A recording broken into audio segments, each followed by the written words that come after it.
Okay, so this is my tutorial on working your Chapter 9 review. So I hope all of you are taking advantage of this and watching so that you can understand the review and do well on your test. Remember, your test is going to look like the review, okay? Other than numbers 1 and 2. Okay, so I went to graph these and they were ridiculous. So instead of working numbers 1 and 2 the way it tells you on in your directions, I'm going to tell you what you're going to actually just do on the test, and it's going to be multiple choice. So whoever is listening to this is going to do less work than those who do not. So really, all I want you to do for numbers 1 and 2 is know how to find the vertex, because in your test, number 1 on the test is going to be match the equation with the graph. So you're actually going to have a graph, and it's already going to be graphed for you, the parabola will. And so the way you're going to match, so you'll have 4 options, and the way you're going to match that equation to that graph is you're going to find the vertex, because each of them are going to have a different vertex. And if you can match the vertex to the graph, then you've got the correct graph. Okay, so with numbers 1 and 2, all I want you to do is find the vertex. And I do want to go over that with you because this was one that I did not work a tutorial for. So I want to make sure that we understand it. Now, to find the x-coordinate of the vertex, only the x-coordinate, okay? Remember, when you're finding a coordinate, you're going to have an x and you're going to have a y. So to find the x-coordinate of a vertex, we always use this equation, negative b over 2a, okay?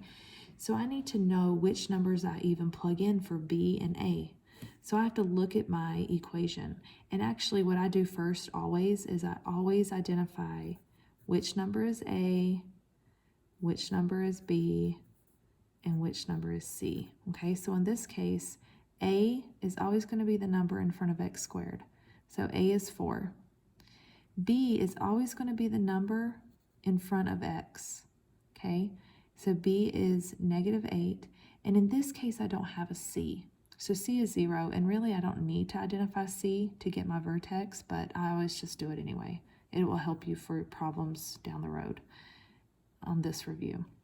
Okay, so I have a negative, so I'm going to bring that over. B in this case is negative, so I'm going to kind of just put that in parentheses so I know what to do with that. And then in this case, a is 4, so 2 times 4 is going to be 8. Okay, so 4, not 8, yes, 8. Okay, so these two negatives are going to make it a positive. So I actually have a positive 8 over 8. So my vertex is 1. Well, my x-coordinate of my vertex is 1. Okay, so I've got half of my vertex. Now, in order to find the other half, I'm going to plug 1 into my original equation to get y. So y is going to equal, let's look, I'm going to put 1 in for x here, 1 in for x here. Okay, so hopefully you can see that. Okay, so 1 squared is 1, and 4 times 1 is 4. Negative 8 times 1 is a negative 8, so I get y is negative 4. Okay, because 4 minus 8 is negative 4. So my vertex is actually 1, negative 4. And if this were a problem on the test, the graph would already be there, and I would look and see if that vertex matches the vertex on the graph. And that's how you're going to work your test problem. Now, the thing is, you're going to have to find the vertex for all 4 options to see. So this is how you're going to find the vertex. You have to know this equation. Have it written down in your notes or on your cheat. Well, you guys, sorry, that's geometry. Have this written down in your notes. You need to know that formula. Now, once I get x, I plug it into my equation, and that gives me y, and then that will be my vertex. Now, I'm going to have you do number 2 on your own. I will take a picture and send it with the answer key of my work, but this will be a good practice for you. You will get fractions, okay? So you're not going to get a nice pretty whole number. But remember, this is my formula. I'm going to identify A, B, and C from the equation, and then I'm going to plug in those numbers into this formula to get half of my vertex. Once I get that number, I'm going to plug it into the equation, and I'm going to get the y coordinate, okay? So you guys practice that, and when you practice that, you should get, for your vertex, 7/2 and -20 1/4. Or if you did it in decimals, it would be 3.5 and -20.25, okay? So work that and then check yourself, because that's what you're going to do on your test, is you're going to have to find the vertex only and then match it with this graph. Okay, so moving on. So these next set of questions, 3 through 8, I am going to actually solve these equations. They want me to solve them by factoring or by using the square root property. Okay, so solving means that I'm going to solve for x. And when I have a quadratic equation, I am going to get 2 answers for x. Okay, so for number 3, the first thing I'm going to have to do is I have to put it in standard form. That is not standard form. So I am going to subtract 27 so I can get all my variables, all of my constants on one side. Okay, so we should hopefully remember how to do this from here. This was chapter 8.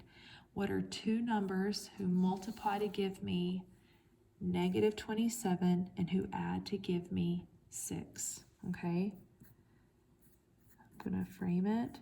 Those 2 numbers are +9 and -3. These 2 multiply to give me -27 and they add to give me 6. Now, I got to take this one step further because they want me to solve. So I'm going to set each of these factors equal to 0, and I get that x is -9 and x is +3. And those are your 2 answers. Okay? You're going to do that for 4. I'm not going to necessarily show you the work, but you're going to find 2 numbers who multiply to give you 36 and who add to give you -13. Okay? And then same for number 5. Those are all pretty much the same thing, as well as number 6. So work 4, 5, and 6 just like I worked number 3. I am going to send you the answer key so you can check yourself and make sure you're good. And if you get the answer key and your answers are not the same, that's when you email me. I will have a Google Meet set up on Monday. So hopefully all of you will have your stuff done by Monday so that we can go over it together. Okay, now 7 and 8 are a little different. Here I'm going to use the square root property, okay? I know that because, first of all, like for number 7, I can't take out a GCF. They don't have anything in common. And also, I cannot factor it in the way that I just factored, okay? So I'm going to use the square root property. So I'm actually going to just start solving for x. So the first thing I'm going to do is I'm going to add 9 to both sides. And I get 16x squared equals 9. And then I'm going to divide by 16. And I get that x squared equals 9/16. Oh, crap. And now, in order to get rid of the square here, I have to take the square root of 9/16. And don't be scared of that because it's actually just a nice, pretty number. The square root of 9 is 3. The square root of 16 is 4. And it's going to be plus or minus here, okay? Because when I take a square root of the number, it could be a positive version of that number or the negative. Okay, so my 2 answers for number 7 is x is +3/4 and x is -3/4. Square root property. Okay.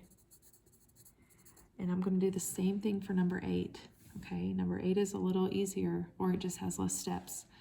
In order for me to isolate x, I'm just going to take the square root of both sides. Okay, and the square root of 81 is 9. And it's actually plus or minus 9. So those are your 2 answers there. Okay, all right. next set. So here, once again, for 9 through 12, I'm still going to solve the equation, but now they want me to solve it using the quadratic formula. And notice it says round to the nearest tenth if necessary. So I am probably going to get some decimals with this one. Okay, and they want it in decimals. They don't want you to keep it in like the square root or anything crazy like that. Okay, so what I'm going to do is I'm going to show you maybe a couple of these, and then I want you to do a couple on your own, okay? So hopefully you've been listening to that Pop Goes the Weasel quadratic formula song. If not, hopefully you have this written down, okay? But here's the quadratic formula, and remember I said I love the quadratic formula because you can solve any equation by using the quad. If you get to a problem and you can't factor it, like you can't think, of the two factors who multiply to give you a number and who add, you can always fall back on the quadratic formula. I honestly do not care which method you use for solving these. If you use factoring, or if you use this, sometimes you have to use the square root property, or if you use quadratic formula, I do not care. I just want the correct answer, okay? So for number 9, so here's the quadratic formula. If you were listening to Pop Goes the Weasel, x equals negative b plus or minus the square root b squared minus 4ac all over 2a. That will help you remember the quadratic formula, okay? So number 9 is not in standard form. So I have to put it in standard form. I have to move this positive 4n over by subtracting it, and I'm going to just put it right in its place with this formula, with this equation. Now, I always want to move this paper so I can write better. Okay, what I always do is I always identify my A, B, and C. Okay, A in this equation is 15, B is -4, and C is -3. And now I'm going to plug all of those numbers into my quadratic formula, and I'm going to solve. Okay, so just making sure I have room here. Okay, so I'm just going to kind of start writing it right here. All right, so B in my quadratic formula is negative. My B is negative here. So I'm just going to go ahead and write a +4, just so I don't get confused, okay? But most of the time it's negative. It stays negative unless your B is already negative. So I have a +4, I have plus or minus square root, then I have b squared, which once again is -4. Then I have minus 4 times a, which is 15, times c, which is -3. Okay? And then I have it, I need to extend that square root. And then I have it all over 2 times a, which is 2 times 15.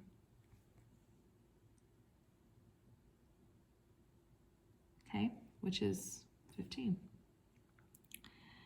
Which is 30. Okay, so sorry, I'm just kind of looking here. All right. So now I'm going to just start working inside of the parentheses. I have 4 plus or minus. Now, -4 squared is 16. And after this, remember I told you don't write a sign yet. Like, don't put a negative yet, because I'm actually going to work this first, and it could be a negative or a positive. So 4 negative times 15 times 3 negative is 8, and it's a +8. So I'm actually going to add 8 here.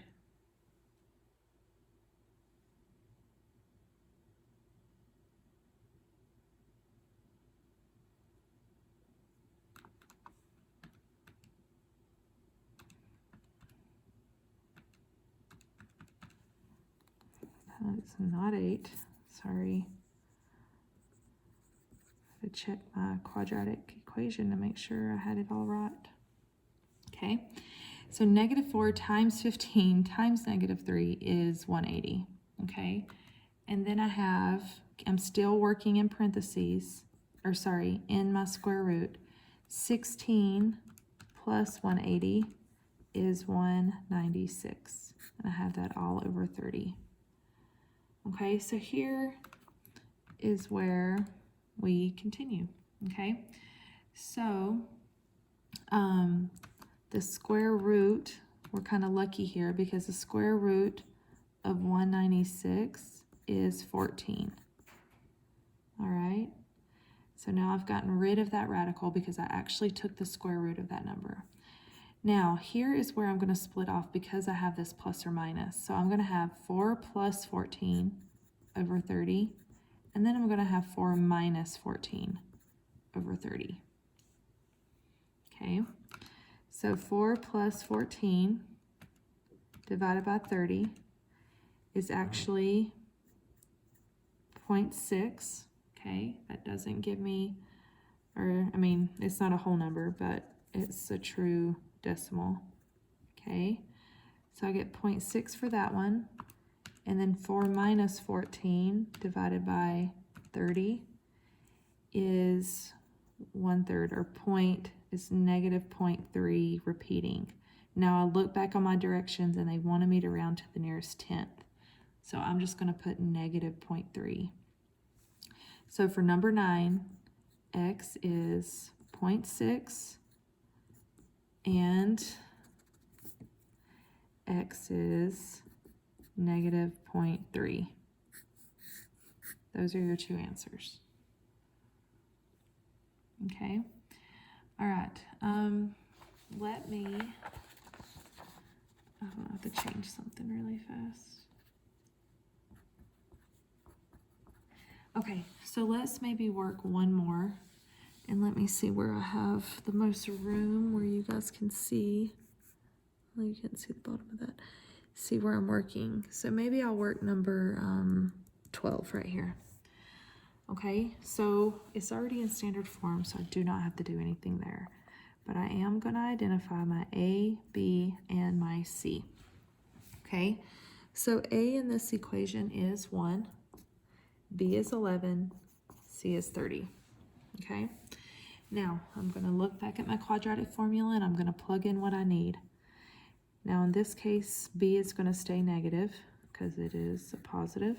Okay, then I'm going to have 11 squared minus 4 times 1 times 30 all over 2a, which is 2 times 1, so I'm just going to do 2 there. Bottom number is 2. Okay, all right, so now I'm going to work inside of my square root first. Okay, so 11 squared is 121, and then 4 negative times 1 times 30 is negative 120 all over 2. Okay, now 121 minus 120 is the square root of 1. And then the square root of 1 is 1. So I've gotten rid of the square root. I have negative 11 plus or minus 1 over 2. This is where I'm going to split off. Okay, so I'm going to have negative 11 plus 1 over 2, negative 11 minus 1 over 2. And then I am going to work those problems, okay? And once I do that, negative 11 plus 1 over 2 is negative 5. I'm just double checking myself because it is after midnight, so I'm pretty tired.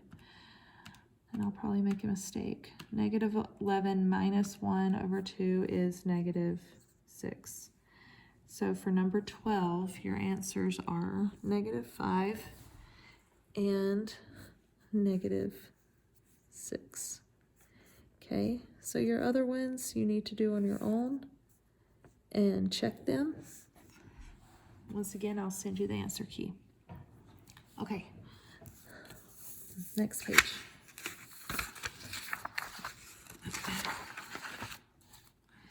All right, so for 13 through 17, I am just going to find the discriminant, okay? So once again, I'm just going to work a couple of these, and then I want you to work the rest and then check yourself. But I do want to review some of the discriminant.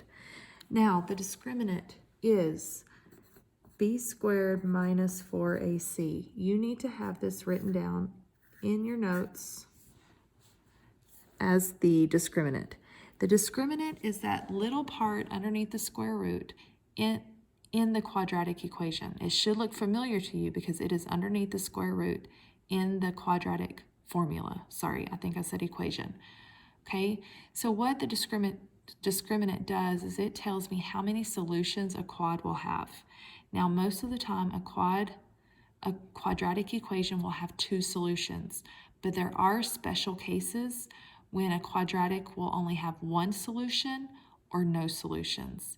And I can know this by just working the discriminant. I can know this before I work the problem, before I try to solve it by factoring, or before I try to solve it by using the quadratic formula.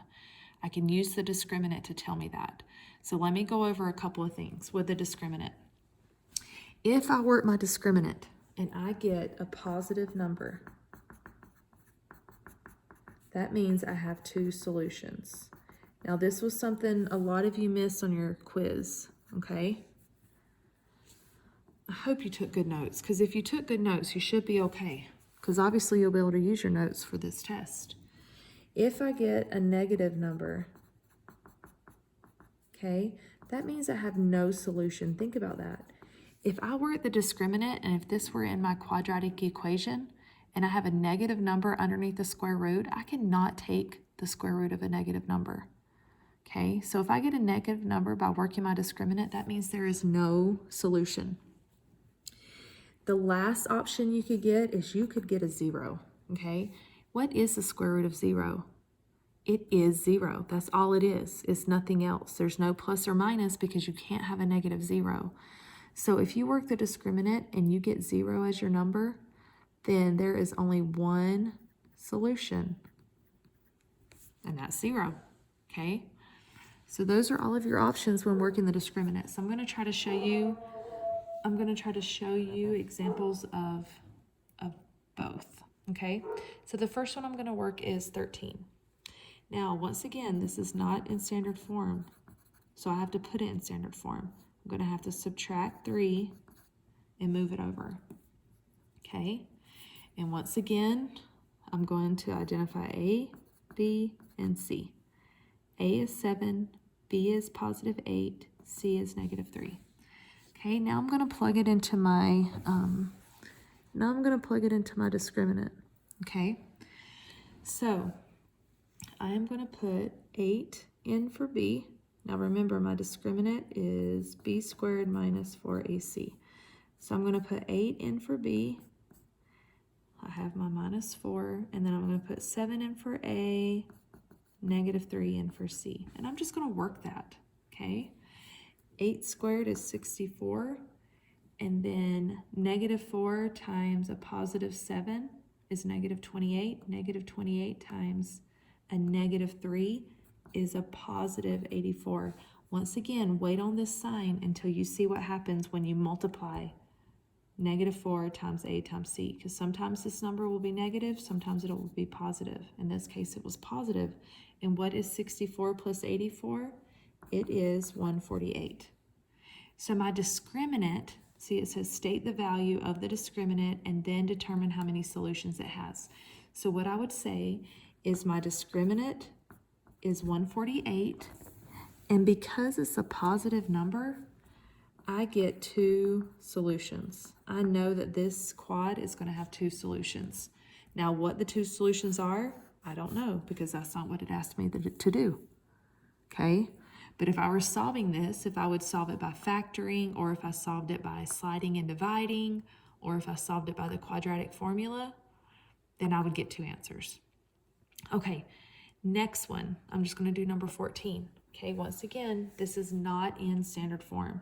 So I'm going to actually move 4p and negative 1 over, okay? Because I can't have a negative I can't have a negative a. So I couldn't move this over because that would make a negative, and I can't have that. Okay, so here's my new equation. 4p squared minus 4p plus 1. Once again, a is 4, b is negative 4, and c is positive 1. I always identify.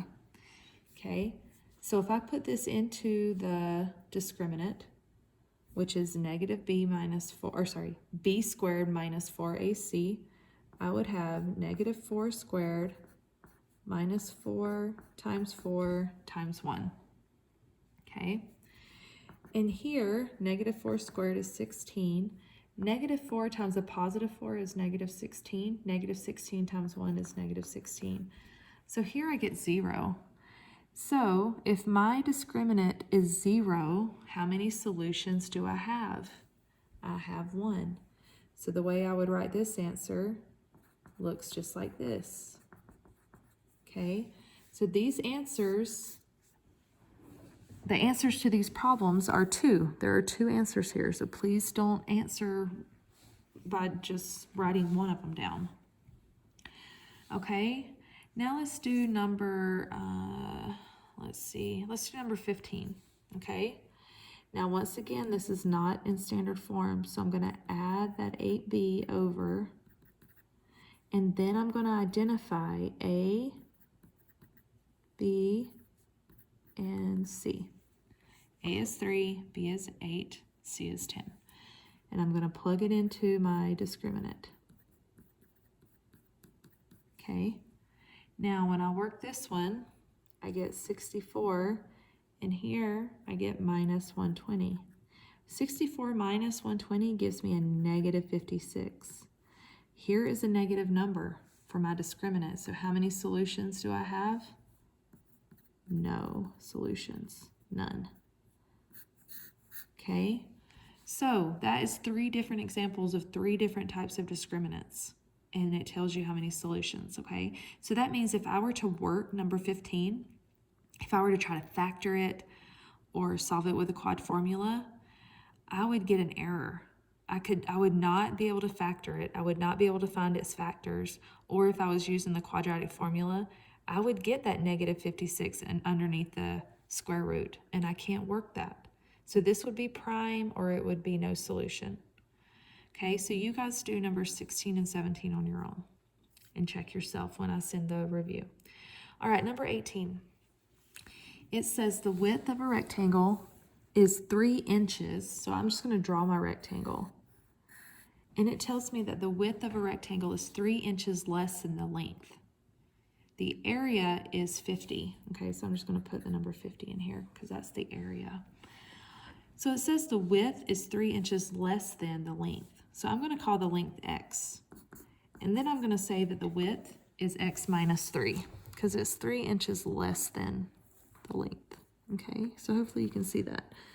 Now, when I work area, or how do I find the area of a rectangle? Area of a rectangle is length times width. Okay, so for me to find the area of this rectangle, I would multiply x times x minus 3. But in this case, it gives me the area. It tells me it's 50. So I'm going to use that. So x times x minus 3 equals 50. Now I'm going to solve for x. If you notice, the first thing I'm going to do is I'm going to get rid of parentheses. So I'm going to distribute x here to the x, and then I'm going to distribute x to the negative 3. And I get x squared minus 3x equals 50, okay? So notice this is a quadratic equation at work. All right, so I'm actually gonna just go ahead and put this quad in standard form. I'm gonna subtract 50. So here is my new quad equation. I don't stop here because I'm solving for x. Now what I'm gonna do is I'm going to use the quadratic formula to solve, okay? So now that I've given y'all kind of a head start, I want you guys to work this. I don't know, if you wanted to, you could think of 2 numbers who multiply to give you negative 50 and who add to give you negative 3. you could do that if you wanted, or the quad formula. I just assume, or I prefer quad formula because like I said, you can use it for anything. Now, but notice your directions say round to the nearest tenth. So you have to round to the 10th to get this correct, okay? All right, that is everything for this review. Work it and come to Google Meet on Monday with questions, but I want you to work these first.